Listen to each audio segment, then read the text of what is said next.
بسم اللہ الرحمن الرحیم۔ السلام علیکم ورحمۃ اللہ وبرکاتہ۔ معزز طلباء کرام، آپ سب کیسے ہیں؟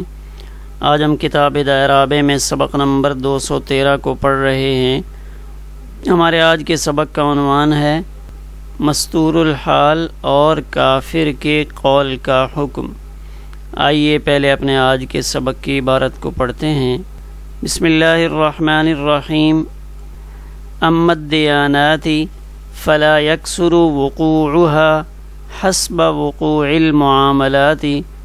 فجاز ان یشترط فیها زیادة شرط فلا يقبل فيها الا قول المسلم العدل لأن الفاسق متهم والکافر لا يلتزم الحكم فليس له أن يلزم المسلم بخلاف المعاملات لأن الكافر لا يمكنه المقام في ديارنا إلا بالمعاملة ولا يتهيأ له المعاملة إلا بعد قبول قوله فيها فكان فيه ضرورة ولا يقبل فيها قول المستور في ظاهر الرواية وعن أبي حنيفة رحمه الله أنه يقبل قوله فيها جريا على مذهبه أنه يجوز القضاء به وفي ظاهر الرواية هو والفاسق فيه سواء حتى يعتبر فيهما أكبر الرأي۔ آئیے اب ہم اپنے سبق کی عبارت کا ترجمہ کرتے ہیں۔ بہرحال دیانات کا مسئلہ تو چونکہ معاملات کی طرح ان کا وقوع بکثرت نہیں ہوتا، لہذا ان میں ایک شرط کی زیادتی کرنا جائز ہے، ایک زائد شرط لگانا ممکن ہے۔ فلا يقبل فیہا، اس لیے دیانات میں صرف عادل مسلمان کا قول ہی معتبر ہوگا، کیونکہ فاسق متہم ہوتا ہے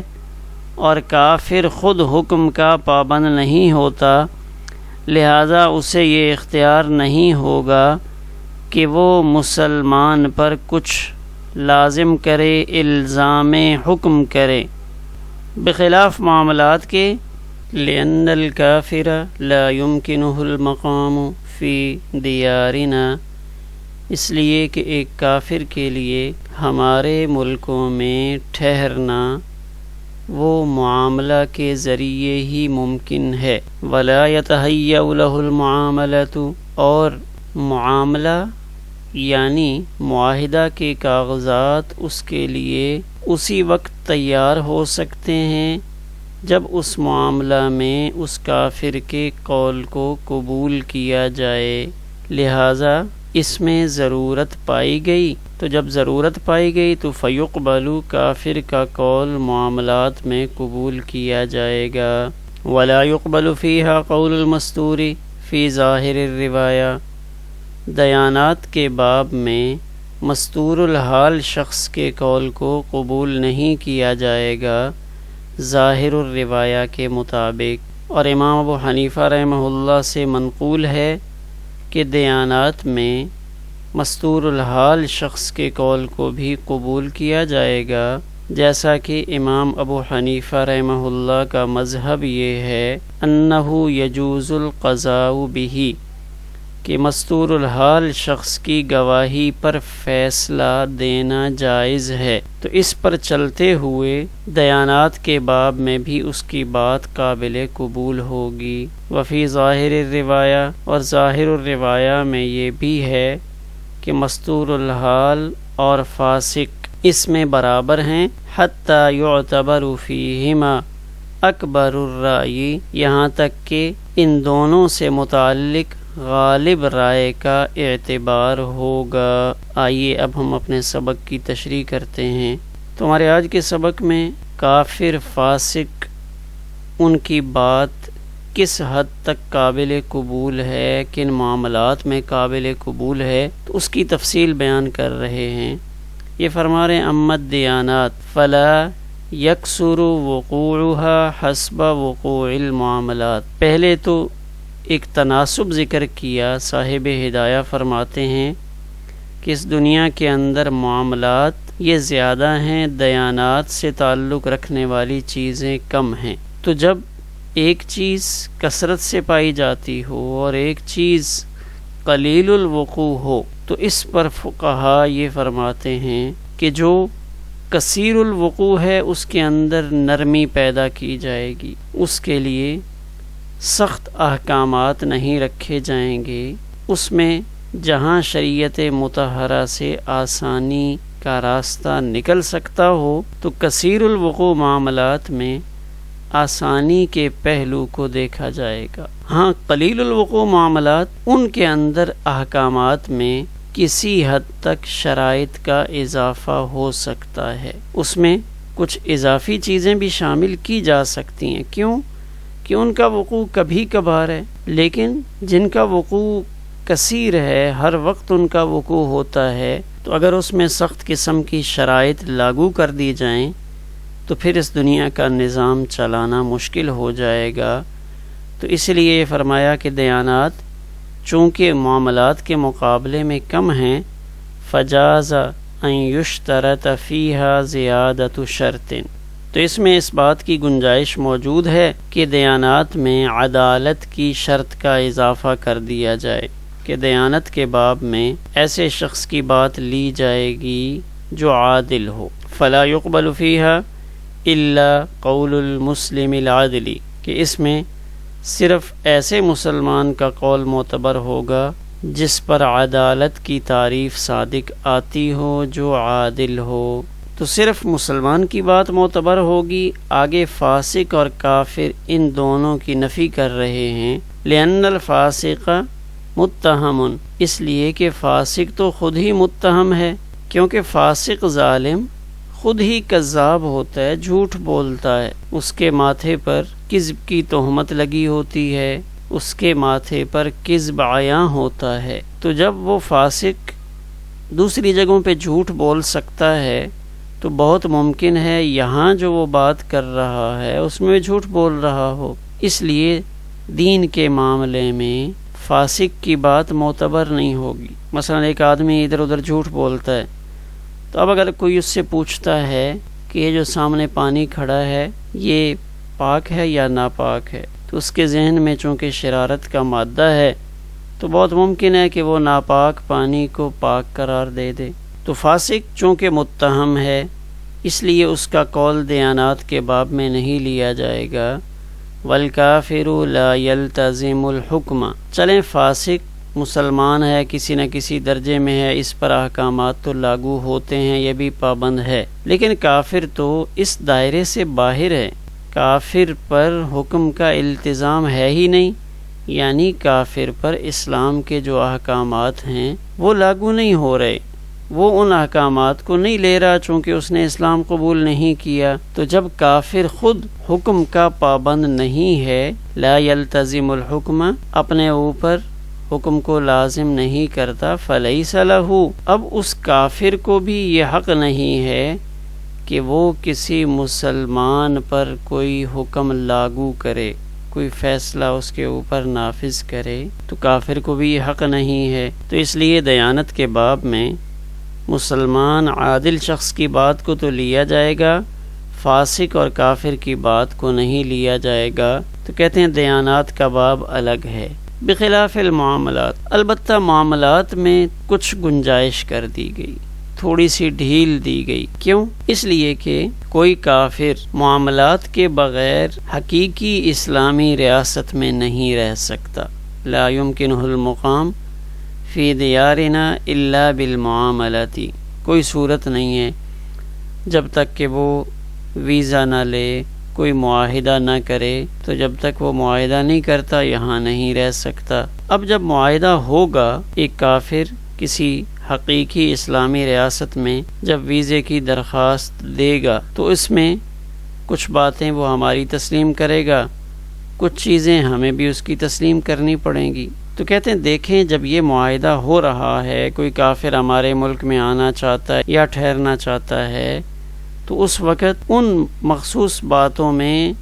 اس کافر کے قول کو لیا جا رہا ہے۔ تو جیسے وہاں اس معاہدہ کے طے ہونے کے وقت اس کافر کی باتیں قابل قبول ہیں، تو پھر یہاں عام معاملات میں بھی کافر کی بات کو معتبر ہونا چاہیے، معاملات کے اندر کافر کے قول کو لینا چاہیے۔ یہ فرمایا وَلَا يَتَهَيَّأُ لَهُ الْمُعَامَلَةُ، اس لیے کہ معاملہ یہ کافر کے لیے تیار نہیں ہو سکتا الا بعد قبول قوله فیہا، جب تک کہ اس معاہدے میں اس کی کچھ باتوں کو بھی قبول نہ کیا جائے۔ تو اب جب ہم نے یہ بات سمجھ لی تو پتہ چلا فکان فیہ ضرورتاً کہ معاملات میں کافر کا قول لینے کی ضرورت ہے۔ ولا يقبل فیہا قول المستور فی ظاہر الروایہ، یہاں سے ایک الگ مسئلہ شروع کر رہے ہیں کہ دیانات کے باب میں چلیں، فاسق کافر کا قول تو معتبر نہیں ہے، لیکن ایک ایسا شخص ہے جس کے احوال ہمارے سامنے نہیں ہیں، ہم نہیں جانتے کہ عادل ہے یا اس کا مزاج کس قسم کا ہے، یعنی اس کی ذات سے متعلق ہمیں معلومات نہیں ہیں، تو ایسے شخص کو فقہا کی اصطلاح میں مستور الحال کہا جاتا ہے، جس کے احوال ظاہر نہ ہوں، پوشیدہ ہوں۔ تو ولا يقبل فیہا قول المستور فی ظاہر الروایہ، ظاہر الروایہ نے تو مستور الحال شخص کو دیانت کے باب میں الگ کر دیا کہ دیانت کے باب میں مستور الحال بھی فاسق کی طرح ہے، یہ دونوں ایک ہی لائن کے آدمی ہیں۔ امام ابو حنیفہ رحمہ اللہ سے ایک بات منقول ہے، وہ یہ فرماتے ہیں کہ نہیں، انہ یقبل قولہ فیہا، معاملات کے باب میں اس شخص کے قول کو قبول کیا جائے گا جرین علی مذہبی، امام ابو حنیفہ رحمہ اللہ نے اپنے مذہب کے مطابق بات فرمائی۔ جرین علی مذہبی کا کیا مطلب ہے؟ انہ یجوز القضاء بہ، کہ امام ابو حنیفہ رحمہ اللہ کا فرمان یہ ہے کہ اگر کسی معاملے میں ایک مستور الحال شخص آ کر عدالت میں قاضی کے سامنے کسی بات کی گواہی پیش کرتا ہے، تو امام ابو حنیفہ رحمہ اللہ یہ فرماتے ہیں کہ جس طرح مستور الحال کے قول پر فیصلہ کرنا درست ہے، اسی طرح دیانات کے باب میں اس کی بات ماننا بھی درست ہے۔ ظاہر روایہ میں یہ بھی ہے ہوا والفاسق فیہ سواء، کہ فاسق اور مستور الحال شخص یہ دونوں برابر ہیں، حتی یعتبر فیہما اکبر الرائے۔ تو امام ابو حنیفہ رحمہ اللہ کا جو فرمان ہے اس کا مطلب یہ ہے کہ اگر قاضی مستور الحال کے قول پر فیصلہ کر دے تو جائز ہے، لیکن یہ اس وقت ہے کہ جب اس میں خصم طعن نہ کرے، یعنی جس کے خلاف فیصلہ ہو رہا ہے وہ اس مستور الحال شخص سے متعلق اعتراض نہ اٹھائے۔ اگر وہ جس کے خلاف فیصلہ ہوا ہے وہ خاموش ہے اور قاضی نے اپنی سمجھ بوجھ کے بعد اس مستور الحال کی بات کو مانتے ہوئے کوئی فیصلہ کر دیا ہے تو قاضی کا فیصلہ جائز تو ہوگا، لیکن اگر خصم اس میں طعن کر دیتا ہے تو پھر اس فیصلے کو دوبارہ سے لینا پڑے گا۔ تو اب ظاہر الروایہ میں مستور الحال اور فاسق ان دونوں لوگوں کو برابر قرار دیا ہے، لہذا ان دونوں میں غالب رائے کا اعتبار ہوگا، لہذا اگر غالب رائے ان کے صدق کی ہو تو ان کا قول قبول ہوگا، ورنہ ان کی بات معتبر نہیں ہوگی۔ جیسے اگر یہ پانی کے نجس ہونے کی خبر دیں تو پھر ہم خود دیکھیں گے کہ ہماری غالب رائے کیا بنتی ہے ان سے متعلق، تو اگر صدق کی بنے تو تب بھی درست ہے۔ تب یہاں صاحب عنایہ فرماتے ہیں کہ ظاہر الروایہ اصح ہے، کیونکہ خبر کے ملزم بنانے کے لیے، یعنی خبر کو ہم ایسا بنائیں کہ اگلے پر لازم ہو اور اس کا اثر ظاہر ہو، تو خبر کے ملزم بنانے کے لیے ضروری ہے کہ عدد یا عدالت میں سے کچھ موجود ہو، یا تعداد پوری ہو یا پھر عادل موجود ہو۔ اب یہاں عدد ساکت ہے چونکہ یہاں ایک فرد موجود ہے، لیکن عدالت مستور الحال میں ہو سکتی ہے، لہذا جب احتمال ہے تو ہم اس عدالت کو ساقط نہیں کریں گے، یہاں اپنے غالب گمان کو استعمال کریں گے۔ آخر میں ایک نظر ہم اپنے آج کے سبق کے خلاصے پر ڈالتے ہیں۔ سب سے پہلی چیز ہمارے سبق میں آئی تھی کہ دیانات قلیل الوقوع ہیں، لہٰذا جب قلیل الوقوع ہیں